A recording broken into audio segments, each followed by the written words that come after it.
Assalamualaikum warahmatullahi wabarakatuh dan salam sejahtera. Bak kata berpatah, tak kenal maka tak cinta. Izinkan saya memperkenalkan diri. Nama saya Nurhanis Idina binti Muhammad Nur Syahrin. Saya berumur 11 tahun dan belajar di Sekolah Kebangsaan Berseri yang terletak di Berseri Perlis. Kod sekolah saya ialah RBA 003. Hobi di waktu masa lapang saya ialah membaca buku dan melukis. Manakala cita-cita saya ialah ingin menjadi seorang doktor. Dalam video ini, saya amat teruja untuk kongsikan novel yang sangat menarik iaitu Gelora di Hati Ana. Novel ini merupakan hasil penulisan Dahlia Zarif. Ia diterbitkan oleh Ana Muslim. Fokus watak utamanya ialah Ana, seorang gadis solehah. Novel ini mempunyai 126 halaman dan 13 bab. Novel ini mengisahkan tentang seorang kanak-kanak perempuan yang bernama Ana. Ana seorang anak yang baik.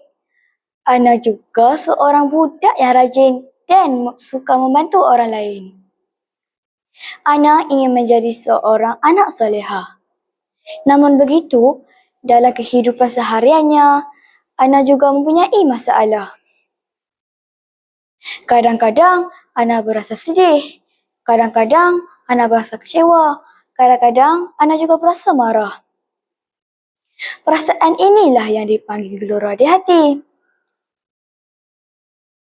Walaupun begitu, Ana cuba untuk mengawal perasaannya dengan baik. Ana cuba untuk belajar bersabar. Ana juga mendengar nasihat ibu bapa dan gurunya. Selain itu, Ana juga sentiasa berdoa kepada Allah apabila menghadapi masalah. Daripada cerita ini, kita boleh belajar beberapa nilai yang baik. Pertama, kita mestilah bersabar apabila menghadapi masalah. Kedua, kita perlulah menghormati ibu bapa dan guru. Ketiga, kita perlulah berbuat baik kepada rakan-rakan. Selain itu, buku novel ini juga sangat menarik kerana ia mempunyai banyak gambar yang berwarna.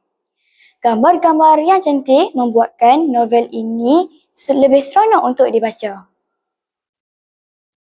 Pada pendapat saya, buku novel ini sangat sesuai untuk dibaca oleh semua murid sekolah rendah. Buku ini bukan sahaja menarik, tetapi ia juga mempunyai banyak pengajaran yang baik. Sebagai kesimpulannya, novel Gelora di Hati Ana mengajarkan kita sentiasa menjadi anak yang baik, sabar dan sentiasa berbuat baik. Sekian sahaja pengkongsian saya pada hari ini. Terima kasih kerana sudi mendengar. Wassalamualaikum warahmatullahi wabarakatuh.